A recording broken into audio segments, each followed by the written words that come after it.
Today we are addressing the question of death, conscious death. Death itself is a very fascinating subject in spirituality. Let us try to understand death in a different perspective today.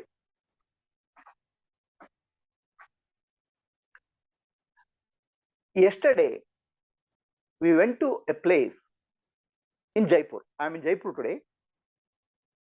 We went to a place, an ashram, where there is a Mahatma who died in 2014.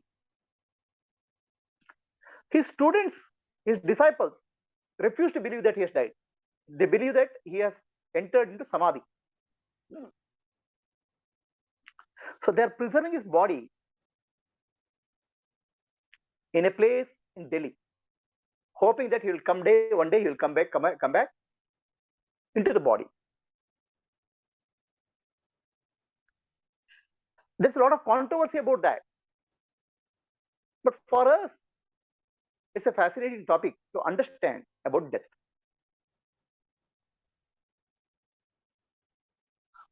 What is death?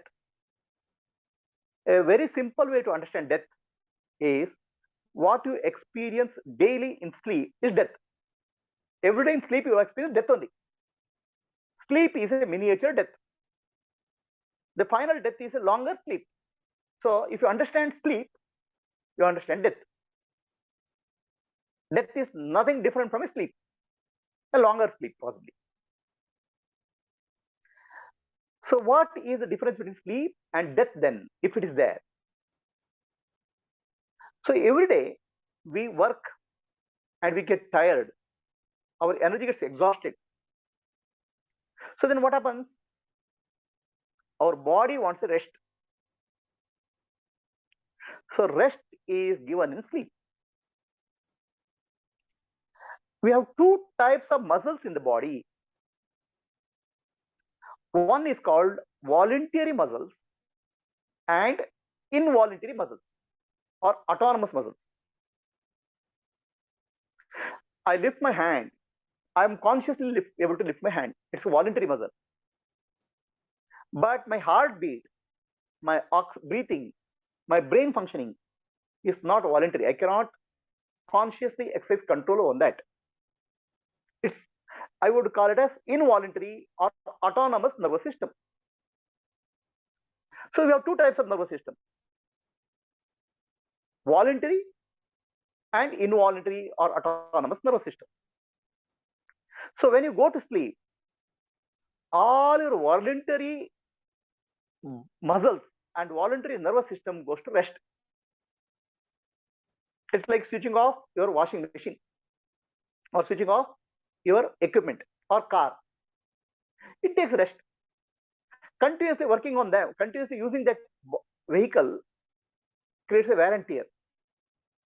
So now you are giving a rest for duration of sleep. But what happens to the involuntary nervous system? Your heart has to keep pumping, your breathing has to happen, your nervous system has to function. The involuntary nervous system also is slowing down. The breath is slowing down, so that's why the nervous system which is required for controlling the breath is also trying to take rest. So when you switch off, you'll get a good rest. But if it is working at a slower speed, also you'll get a good rest for the involuntary nervous system. But throughout our life, we do not give a real rest to the nervous system, involuntary nervous system. Your heart has to keep beating, your breathing has to keep happening, okay, your brain has to keep functioning, right? So involuntary nervous system is something which is actually continuously exercised throughout our life. The wear and tear happens in the involuntary nervous system because we are continuously running it, whereas your voluntary nervous system gets at least some rest. So as involuntary nervous system becomes a wear and tear sets in, one day the involuntary nervous system breaks down. So no longer the body can sustain the consciousness, jiva. So the jiva will find another body with a fresh nervous system, involuntary nervous system, fresh, a child's nervous system and body. So the breakdown or failure of the involuntary nervous system is what we call as death, a natural death, because of wear and tear. So is there a way of reducing that wear and tear of involuntary nervous system? And why should you do that? Here, giving rest to the involuntary nervous system is the yogic practice. A different type of pranayama, breathing, and meditation will help to give rest to the involuntary nervous system, autonomous nervous system.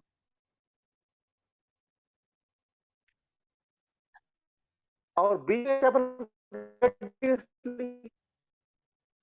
We have 12 breaths per minute. But when you go to sleep, the breath rate will come down because our oxygen requirement in the body comes down. So can we fill our body with more prana, more pranic energy, so that our breathing requirement is reduced, so that there is a more rest to our involuntary nervous system? Is it possible? So that's what yogic practice is about. A very well advanced yogi are able to switch off the involuntary nervous system at will. They can switch off the involuntary nervous system at will. What is the key to this practice?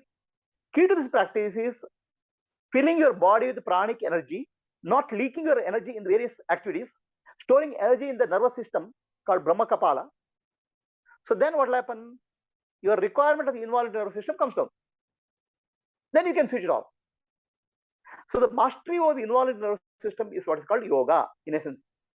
And the key to that is energy practices, breathing practices, making the mind, making your nervous system, heartbeat, oxygen level low, oxygen level, your breathing slow.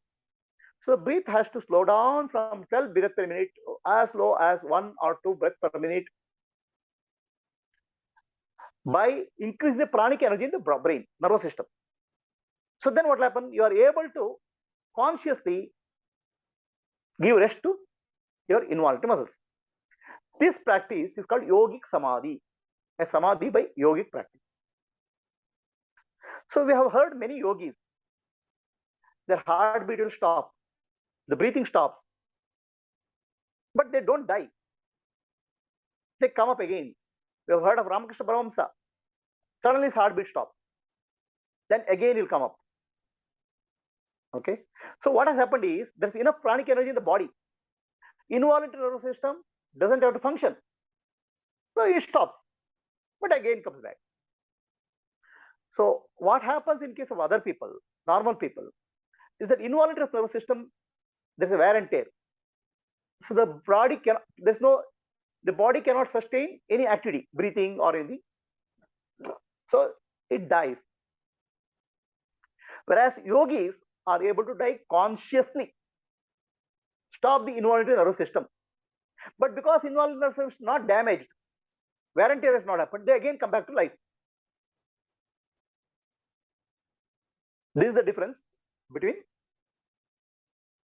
voluntarily dying. So I call it voluntary death, conscious death. So we have heard of people who are able to do this called Icha Marani. Those who have the ability to die when they will. Bhishmacharya was Icha Marani. Icha Marani means when he wants to die, he is able to switch off the involuntary nervous system. That's all it means. Right now, involuntary nervous system, we don't have access, we don't have control. We can get a good mastery of the involuntary system by proper energy practices, breathing practices. Increase the level of oxygen in our nervous system, increase the level of prana in our nervous system, store prana in nervous system, don't allow the prana to leak. Then you get a good mastery over the involuntary nervous system. So if a yogi is able to do this, typically it's called samadhi. Samadhi can be various degrees. In some samadhi, yogis will be still breathing but slow rate. In some samadhi, yogis can stop the breath, heartbeat for as long as a week. That we have seen, we have heard of in various places. Now, yogic samadhi itself is not jnana, not realization. Samadhi itself is not realization. Samadhi is taking care of your body so that your body is in a good condition for self-realization through Atma Vichara. Nervous system and body is maintained well for self-enquiry and self-realization. So that is called samadhi practice. So don't be fascinated by samadhi. I want to get into samadhi. What is the purpose of samadhi? Is to maintain your nervous system and body in a fit condition. So for self-realization, that's the purpose of samadhi. So there is a story I have heard. One yogi sitting in a riverbed tells his shishya, get me one glass of water.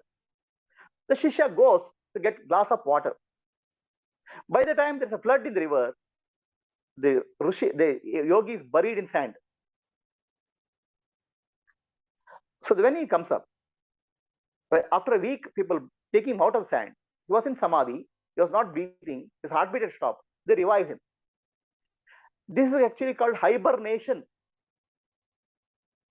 This samadhi is called hibernation or jada samadhi. Okay. In this jada samadhi, what happens? The heartbeat stops, breathing stops, but person is alive because the whole mechanism of the body mind vehicle is alive. Vehicle is in good condition. So the prana can come back again. But there's no jnana. Wisdom is not there. So then yogi comes up and says, ask this shishya, where is water? He has no jnana in that samadhi. It's like sleep.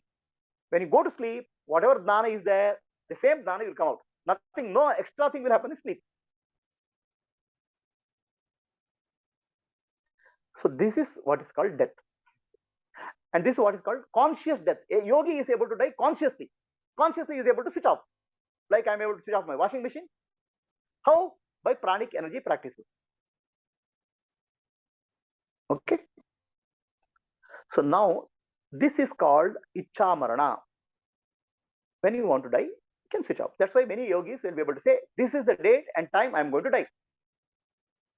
I can switch off. And this also conscious death. So conscious death helps you to get rid of fear of death. Conscious death will help you to maintain your body in a fit condition for self-realization. So that's why there's a saying, die every day so that you live ever, forever. Die every day for you live forever.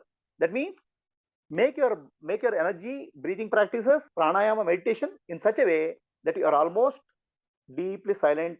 Your involuntary nervous system is at rest. Dying every day means that. So when your nervous system has become silent, what's happened to your mind? Mind is silent.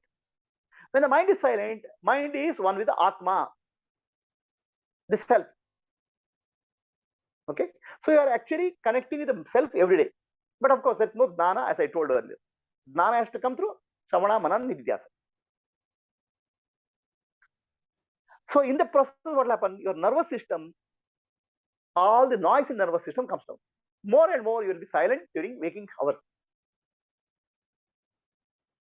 The wear and tear comes down. You will be more and more peaceful and silent during waking hours because noise in the nervous system has gone. This is called conscious death, where voluntarily you are able to switch off your autonomous nervous system. And voluntarily you are able to come back to life if the nervous system is able to sustain life. So now when you say conscious death, do not be understood, I'll also achieve that state of heartbeat stopping, breathing. The conscious death has also another meaning, a different meaning. Every day, we have 70,000 thoughts in our mind.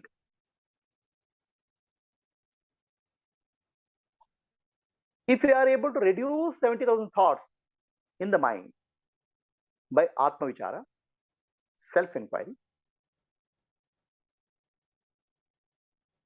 the mind will become more and more silent. When the mind becomes more and more silent, your nervous system becomes silent. It's not that your heartbeat has stopped or breath has stopped. It has slowed down. The silent mind is one with Atma, or this is self. This is called conscious sleep. Sri Ramana Maharshi calls this as Jagrata Sushupti. It's not that you have to achieve a state of heartbeat stopping, breath stopping. Through self-enquiry, Atma Vichara, Nididhyasa, you can come to a state of very calm state of mind, peaceful state of mind. In that calm state of mind, it's as good as death only. How? I told you sleep is death. Sleep is miniature death only. But if you are able to do it in waking state, reduce your thoughts, make your mind silent through Atma Vichara, then you are in the waking state of sleep. Jagrata Sushupti, as Ramana Maharshi calls it. The purpose of Srimad Ramana Maharshi's Atma Vichara self-inquiry is to get into a state of Jagrata Sushupti, a waking sleep. It's not waking death, not conscious death. Heartbeat doesn't have to stop. Yeah, the mind becomes very calm, very silent. Breathing slows down, but you are in a state of, you're fully aware like a waking state and fully asleep like a sleep state. Thoughts are minimum or not there. You're fully aware. This is the purpose of Vedantic meditation or Nididhyasa or self-inquiry, to reach a state of conscious sleep. So what is the benefit of conscious sleep? In deep sleep, you are pure awareness, but ego is not there to understand I am pure awareness. Finally, learning has to happen to the ego. Ego has to learn my nature is bliss, ananda. So deep sleep, I am in ananda, but ego will say I was not there. So in the waking state, fully conscious state, if you make your mind silent, then there's a understanding I am ananda swarupa, jnana. My nature is bliss. So knowledge has to happen in the waking state only, not in a unconscious state.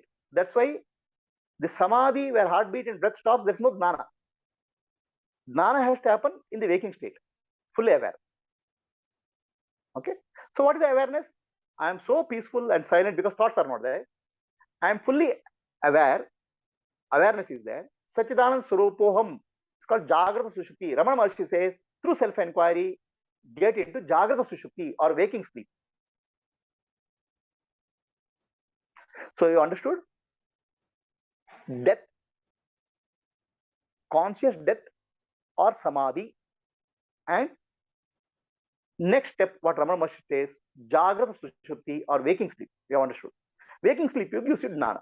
So after waking sleep, if you enter into a deeper samadhi, that's fine. But waking sleep is very important. Making our mind silent is very important. Then what is coma? There is one of my friends was in the hospital, was in coma. So person was given oxygen and life support to keep him alive. Okay. So now what is coma? Coma is like sleep only. Coma is like sleep only. Your involuntary nervous system, voluntary nervous system is switched off. He doesn't respond to anything. Involuntary nervous system is working. That's why heartbeat is there, breathing is there. But this heartbeat and breathing is kept alive through medical support, oxygen, injections. Okay. So you are trying to keep the involuntary nervous system alive. The moment you remove the life support system, involuntary nervous system will die. So in that sense, coma is also like a sleep. So is unconsciousness, murcha. We have to learn how to die every day. Means what? 70,000 thoughts we should be able to reduce. We should enter into sleep like thoughtless state. That's death only. If you are able to die every day through meditation, what we call as Jagrata Sushupti, you will live forever. That's eternal life. Because now you understand, you don't have fear of death. You know, I am the Atma. My manager's bliss. So I would say, die every day to live forever. So there is another way of looking at die for every day. Die every day. Moment to moment. If you are able to live in the present moment, not in the past, not in the future, our thoughts will come down. Any activity we do, we'll do in the present moment. When you are living in the present moment, you are one with the presence. So there, you are actually gone beyond time and space. For example, somebody is doing a hobby. In the hobby, he doesn't know how much time he has spent. He has gone beyond time and space. He has become one with the activity. Same way, when you do service activity, karma yoga, you will not know how much time you have spent. You have gone time beyond time and space. Thoughts have reduced. So that's where you live in the present moment. When you live in the present moment, past is dead. Your past is gone. Your future is gone. There's no past and future. You are dead to the past and dead to the future, and you are living in the present moment. That is also called dying every minute, not in dying every day. Every minute of our life, you should die to the past, die to the future. You should live in the present, and that's only life. The conscious living, where we are living every moment, present moment, is called dying every minute. If you die every minute to the past and to the future and live in the present moment, you live forever because you are the Atma, Brahman, pure awareness, non-dual. So I told three things. Death is unconscious, death which is conscious, and Jagrata Sushupti or waking sleep, and dying every moment by living in the present moment. These are the important aspects of spiritual life. We have heard of Mahatmas like Ramana Maharshi going through a death experience. His heartbeat stopped, breathing stopped. We don't have to do that. No, don't worry. Conscious death may be difficult for us, but conscious sleep, Jagrata Sushupti, is achievable for all of us through self-enquiry. Living in the present moment is simple for us. So now I am living in the present moment. How long I'll get to enlightenment? Then you are not understood. Every moment of living in the present moment is enlightenment. Every moment of conscious sleep is enlightenment.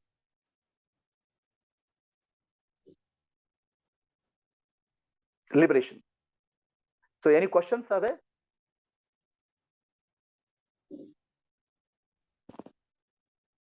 Anybody on Zoom, any questions? So there is a question in Zoom here. We spoke of three things. Conscious death, a yogic way, and Jagrata Sushupti in Jnana, Nididhyasa, or who have self-enquiry. Then living in the present moment is in activity, karma yoga. We spoke of three things. Are they same or they are different? All are nothing but a conscious death in various ways. What is death?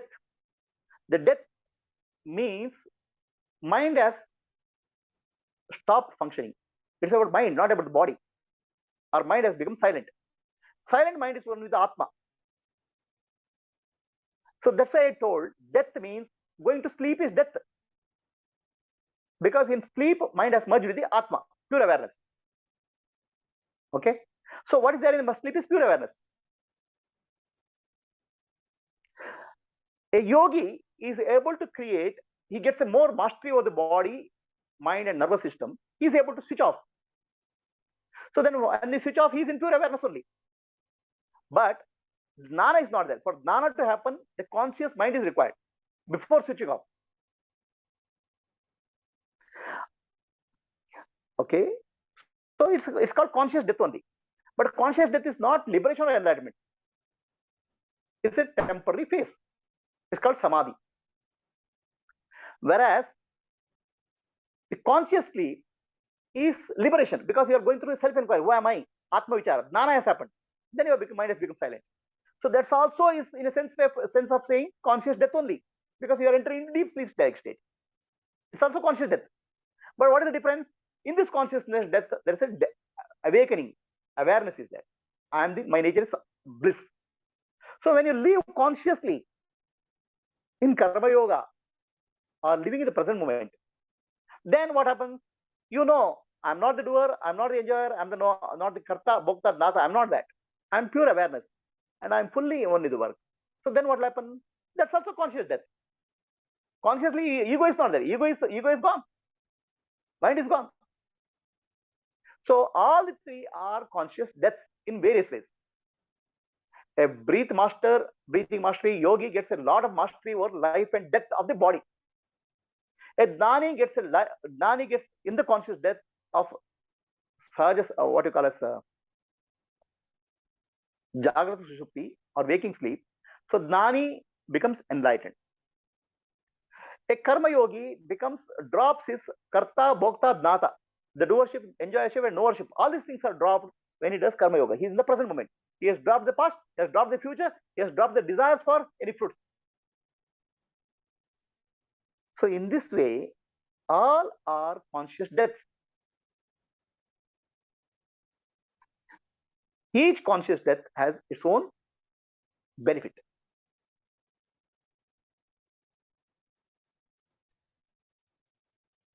So if you have to understand what is death means sleep, a sleep-like state, nothing more. So if you are able to do it in work, while working, fully deeply involved in the work, no thoughts of past, no thoughts of future, you have created conscious sleep in the waking condition. Sleep means you are not sleeping, you are working, but there's no desire for past, or there's no doership, enjoyership, and knowership. It's called non-doership, akarta. Same way, if you sit for meditation, do self-inquiry, ask who am I, you are in a deep silent state. It's called Jagrata Sushupti. If you do through breathing practice, you achieve a state of stillness of the nervous system, heartbeat. That's called samadhi. What will happen is, for you, for all of us, self-inquiry, Atma Vichara, or what we call as who am I, or nididhyasa, will lead to a deep silence of the mind. So that gives jnana. Jnana is there. Mukti is there. Atma jnana is there. And if that inquiry is well established, then the yogi lives in a state, Gnani lives in a state of sahaja samadhi, natural state. Whatever he does with non-doership, akarta, abhokta, adnata. Not knower, not a doer, enjoyer, in all the states. So that's why Gnani may be working fully in the work, fully in the field. Ramana Maharshi was seen doing gardening, cooking vegetables, talking to people. He is in sahaja samadhi. Means he's like a sleep-like state in the waking condition. That's why Bhagavad Gita says, there's a shloka, Ya nisha sarva bhutanam tasyam jagati sayami. All living beings, what is sleep for all living beings is waking state for Gnani. What is sleep for Gnani? Gnani is sleeping, is a waking state for Adnani, ignorant person. In the sense, Gnani, when he is awake fully in the world also, his mind is silent and he is asleep. He'll function everything with the understanding, with the non-doership. Karma yogi does same thing. He's fully awake, does everything, but he's like a fully asleep. In that state of karma yoga, from kamya karma, the person has gone to nishkama karma. From nishkama karma, naishkarmya, the state of non-doership, non-enjoyership becomes reality. Sahaja samadhi. So all these are states of conscious death told in various ways. Any questions? Clear? Are there any questions? Only in the Jnani state there is Jnana. In the other two sleep states, there is no Jnana. Sleep state, there is no jnana. I'll Karma answer this question. through work or hobby, I achieve a silent mind or sleep-like state, but there is no jnana. No. That's Huh. not correct. Huh. Okay. See, anything you do with jnana is jnana only. So a yogi, he may enter into a state of samadhi where heartbeat and breathing stops. Okay, that time no jnana is there. Okay. But before entering there, he has got Atma jnana. Then he enters with Atma jnana and comes back with Atma jnana. Jnana has to happen in a conscious way. Viveka, Vairagya, discrimination, jnana has to give. Right? So a yogi also, before entering into samadhi, he can enter into with a jnana, then come out. Okay, like that, a jnani enters into what we call as Jagrata Shakti and comes back.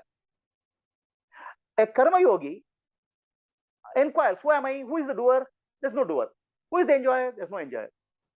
So if he does that, there's already jnana. Karma yoga done with jnana is called jnana karma sannyasa yoga. Have you heard of that in Bhagavad Gita? With jnana, if you do karma, it's called sannyasa.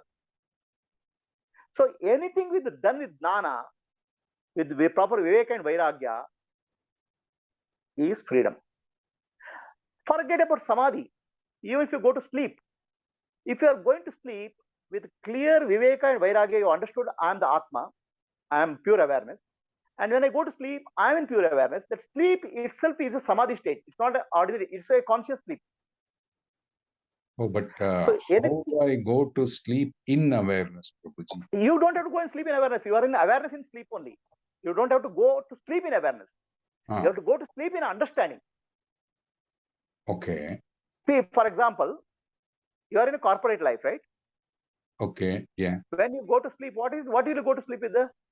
What will I have to do tomorrow? What stress? What is the 5-year plan? All those things. Huh? So you'll come out, wake up with the stress.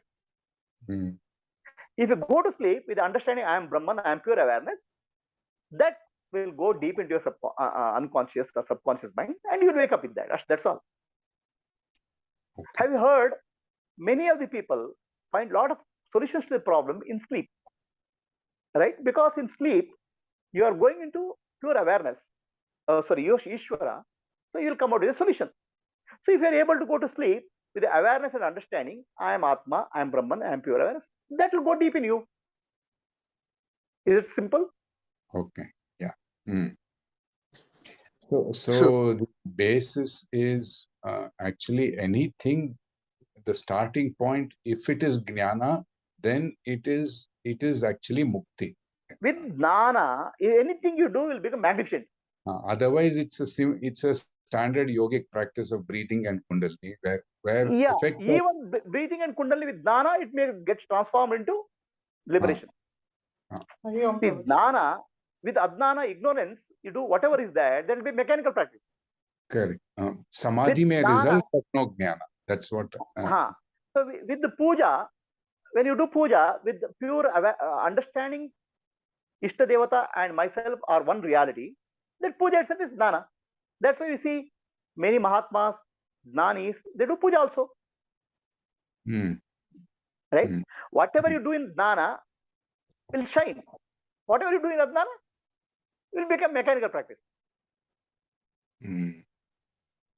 But still, the effect of samadhi is achieved even with mechanical practice. I'm saying it won't help you, no. Every day you go to sleep. I understand. Every day you go to sleep. Will you get? Correct. I agree with you. But I'm saying the people engaging in mechanical practice will also get the effect of samadhi, but no jnana. I'm saying sleep is an unconscious samadhi. Okay. So what is that we are trying to achieve? Right? Correct. We are trying to get pure awareness jnana, which has to come only through viveka and vairagya. Okay. Through Vedanta Vichara, Shravana, Manana, Nididhyasa. Okay. Rest all is whatever you do in that understanding is become magnificent. Prabhuji, even when you go to sleep, so nanu nanenbudu nanalla, ಅದನ್ನೆಲ್ಲ ಹೇಳ್ಕೊಂಡ್ರು. If you say all that, and if you say Aham Brahmasmi or whatever, with that full awareness, you go to sleep. But at the time of going into sleep, we don't know what thought. Don't struggle, my dear. I'm saying don't struggle. Okay, I'm saying just do what is possible. What is impossible will happen. Okay. See, we That are makes trying to it do very something easy. very simple. No, what is possible you do. There is a consciousness, Ishvara's grace. Your mind will take care of what is impossible. Why bother about too many things? Correct. Huh? That makes it very easy to. Very simple. Live your life consciously to the best of your ability. Then everything else will happen. Yes, Prabhuji. Our problem is we don't live our life consciously. We live our life unconsciously. Try to live your life consciously in the present moment with self-awareness, in jnana. Okay, then whatever has to happen will happen. No, it's all problem part of the universal happening. No. Yes, Prabhuji. That's it. So, Prabhuji, still not very clear for the answer that you have given to Vasuji. Can I say the Savikalpa Samadhi of a yogi and the Sahaja Samadhi of a Gnani are technically the same? No, I'll tell you what is Savikalpa Samadhi. Okay, first we have to understand Savikalpa Samadhi. Okay, this word itself is a lot of connotations. So your question is Savikalpa Samadhi of a yogi and Sahaja Samadhi of Gnani, are they same, technically same? No, they are not. Okay, so yogic terminology, Samadhi is defined as, okay, Chitta Vritti Nirodha, stopping of the mind. Okay, through whatever breathing practice, through whatever yogic practice, you can able to stop the mind. It's called Samadhi. So in yogic practice, when you're doing some, let's say you're doing some breathing practice, mind stops momentarily, it comes back. So then again you go back. So there's an effort involved. So that effort is called Savikalpa Samadhi. When it's effortlessly, your mind is still, then it's called Nirvikalpa Samadhi in yogic language. Am I making clear? So the focus there is Chitta Vritti Nirodha. Are we clear? Someone? Yes, Prabhuji. Yes. Okay. Yeah. In Jnana, it's different.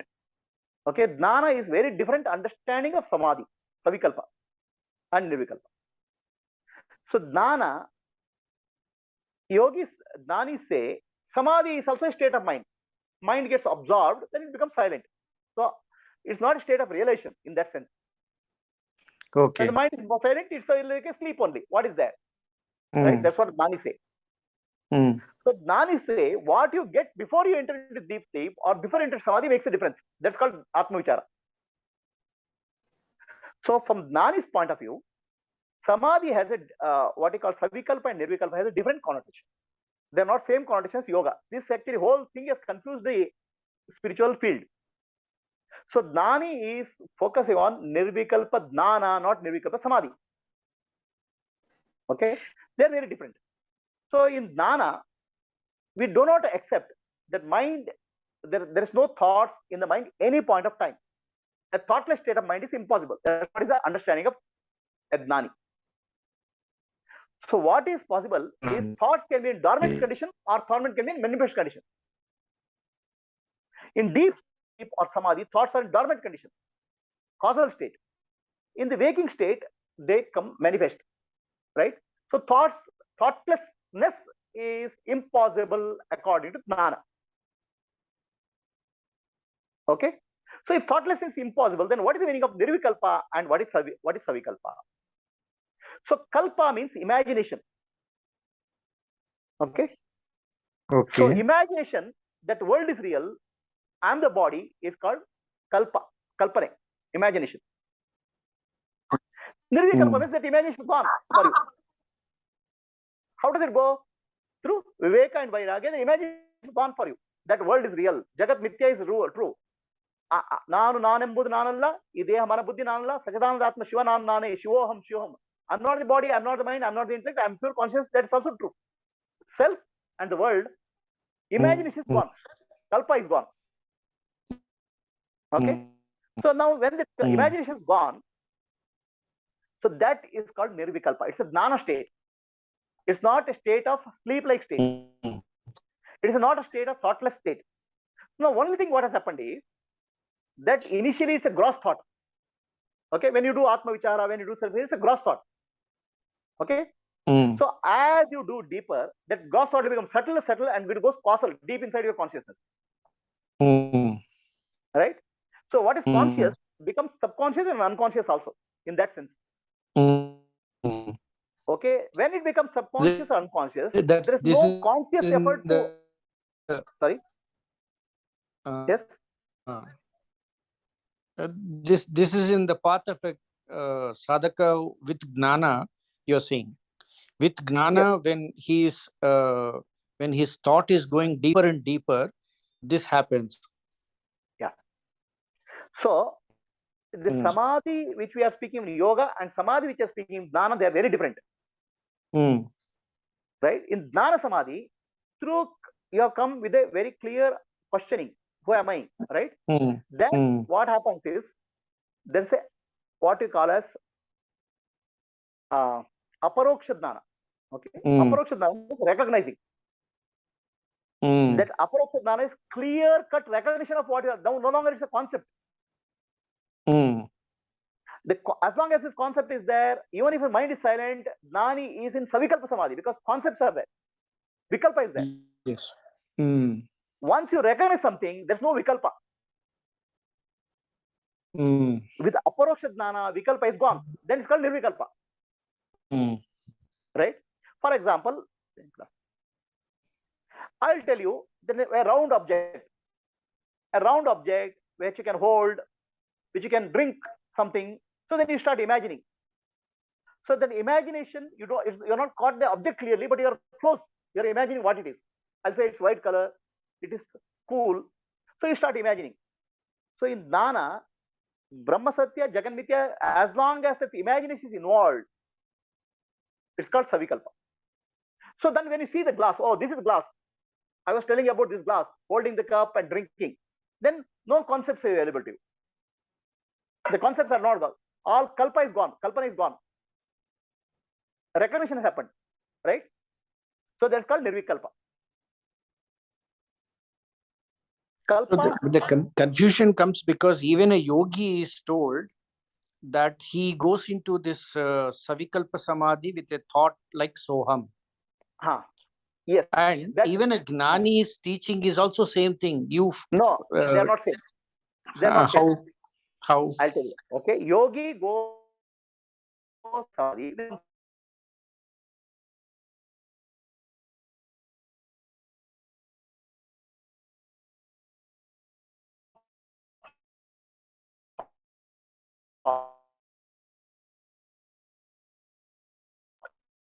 Of meditation, it's upana and I am. Yes. So in see, this is where we have to understand Vedantic process with yogic process. Okay. So you have seen many people, they'll meditate. Soham, they meditate, right? Have you seen that? Yes. And they'll enter into meditation like state of, but there's no realization happened. Mind has become silent. Some chitta shuddhi has happens. Okay. Because the soham is not a realization. Okay. So that realization is not there because still the viveka and vairagya, Vedantic Vichara has not come. Discrimination has come. Not the intellect is still dusty. Intellect has the dust in the intellect has not gone. So as long as it's not gone, still a soham is a concept. A concept you are trying to enter into samadhi, not a reality. Are you getting what I'm saying?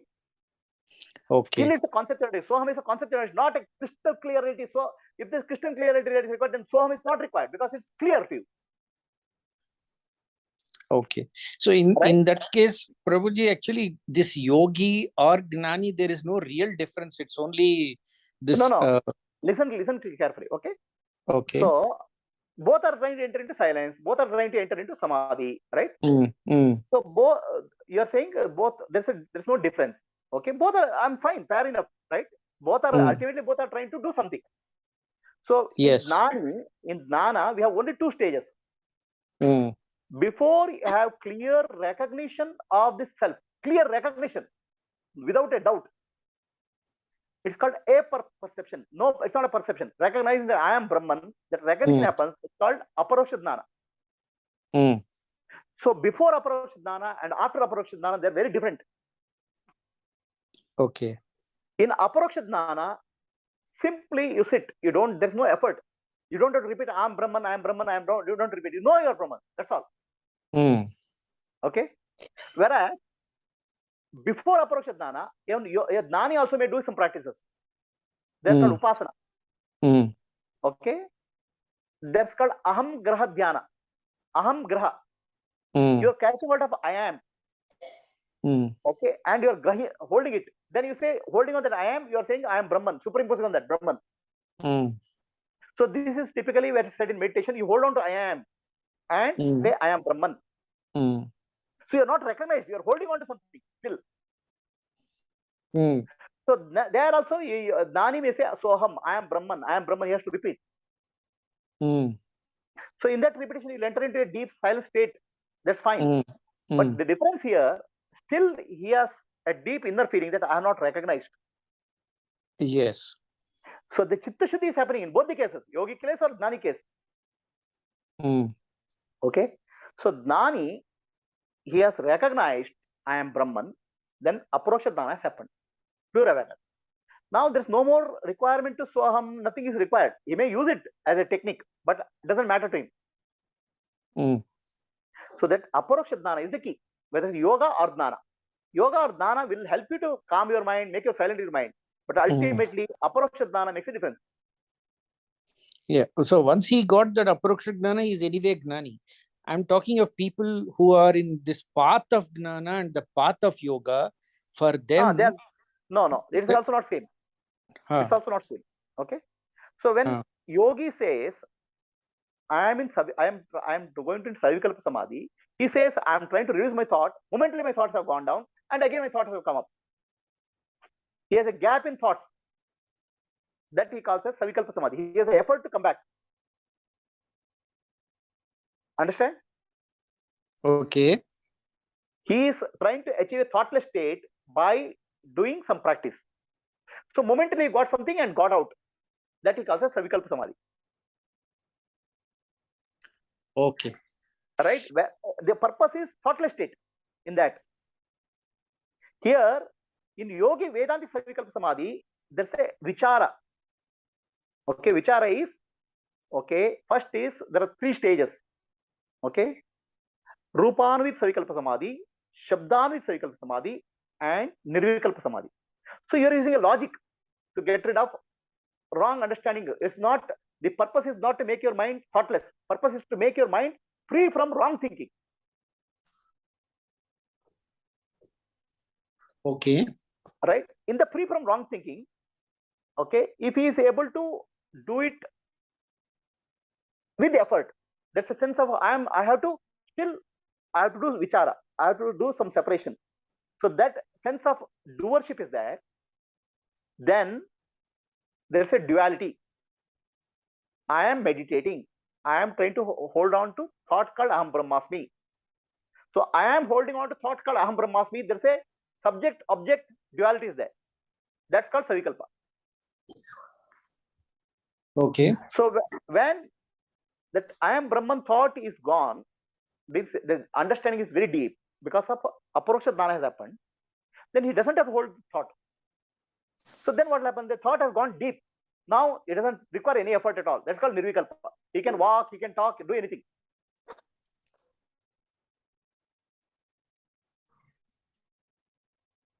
So it is like this, Ravan. Okay. When you learn car driving, okay, there's a lot of conscious effort is involved. Yes. The conscious effort will gradually lead to subconscious learning. After that, you don't need to put effort. Your body, you can do something, but still the car will drive because subconsciously everything is gone. Right? So in Atma Vichara, your vasanas have gone. Thought that I am Brahman has gone deep inside you. That's called Nirvikalpa. Now there's no ego involved. Yes. You don't have to consciously hold on to thought I am Brahman.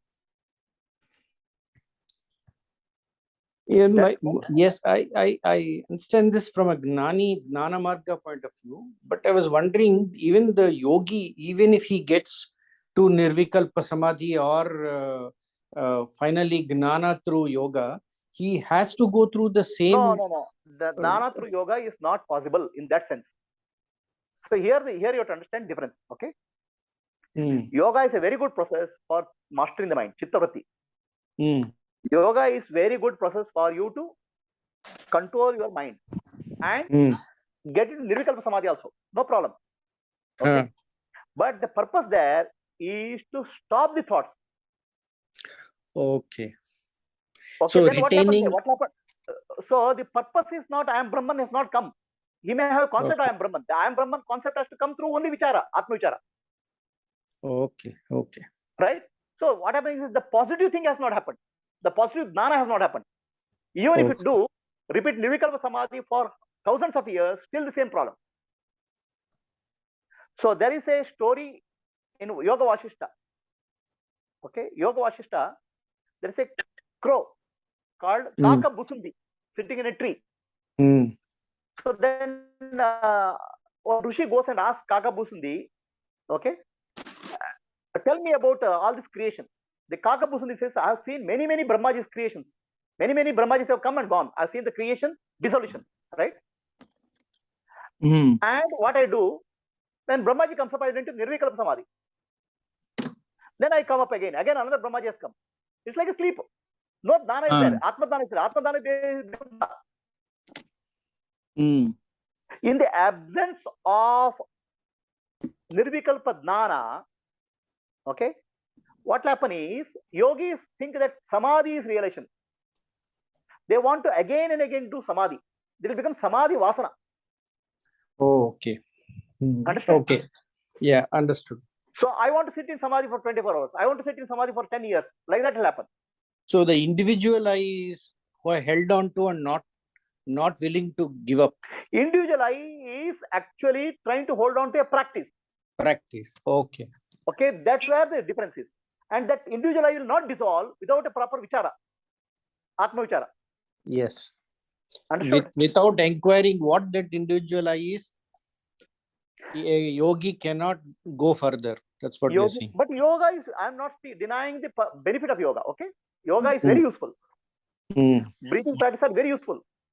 But gnana combined with anything is marvelous. So without understanding that the I cannot get dissolved. So the yogi feels, okay, I'm able to sit in samadhi for 1 hour. So I'm very better. So I'm able to sit in samadhi for 10 hours. I'm better. So I want to sit more and more hours in samadhi. So that I want something more. Dil mange more.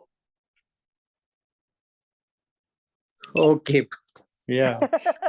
Hari Om Prabhuji. Hari Om Prabhuji. Yes, just a clarification. When I sit with paroksha jnana, then it becomes nirvikalpa samadhi. And then when I get aparoksha jnana, sit with aparoksha jnana, it is aparoksha jnana, nirvikalpa jnana. Is that right? Slightly not correct. Okay. Paraksha jnana and aparoksha jnana, your understanding is not correct in that sense. Paroksha jnana, I heard from you. No. It is a concept for me. No. Paraksha jnana is indirect knowledge. So the teaching of Guru, Tattvamasi is Paraksha jnana. That you are. Okay, that's called Paraksha jnana. Okay. Okay. Because it's all third person for you. Tat is third person. Tvam is also third person. It's still a concept for me. It's a concept. When Tat and Tvam has become very clear to you, okay, then you will not say Tattvamasi. Your Tattvamasi job is over. Then you say Aham Brahmasmi. You have accepted it. Okay. So when you accept it, it becomes Aparoksha Dana. Aparoksha Dana. Okay. Okay. So Aparoksha Dana is what is required for Nididhyasa. Okay. Now in Aparoksha Dana, you have Aparoksha Dana. Now your Tattvamasi is the third party statement is gone. Third person statement is gone now. First person Aham Brahmasmi is there. Right? But Aham Brahmasmi, you have not recognized it. You have become clear, more and more logically clear. Understanding is clear. Okay. So understanding very clear, then you are able to hold on to Aham Brahmasmi very clearly. But because of your vasanas, you are still not able to see that self. Right? Vasanas are coming, right? Okay. Refusing. Clarity has emerged. Mm. Okay, the moment vasanas go, okay, and you recognize that reality, then it's called aparoksha anubhuti, direct experience of self. Jnana has resulted in anubhuti. Understand? So jnana is if you are able to accept aham brahmasmi without questioning and with crystal clear clarity, that is called aparoksha jnana. Aparoksha jnana culminates in aparoksha anubhuti, which means realization, recognizing the self. Actual recognition. Okay. Right? I don't want to distinguish both because aparoksha anubhuti and aparoksha jnana happen. Aparoksha jnana is required to aparoksha anubhuti to happen. But vasanas have to further go. So anubhuti is actually a culmination of the complete annihilation of vasanas. Aparoksha anubhuti is when you have recognized Aparoksha jnana can happen, but as long as vasanas are there, aparoksha anubhuti cannot happen.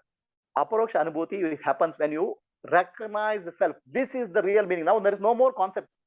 Okay. So when aparoksha jnana happened, also there's a concept. Still, aham brahmasmi. There may be still conceptually you are clear, but still there will be cobwebs. Understand? Okay. Any questions? What is preventing me from direct recognition? Is it the vasanas in spite of aparoksha clarity?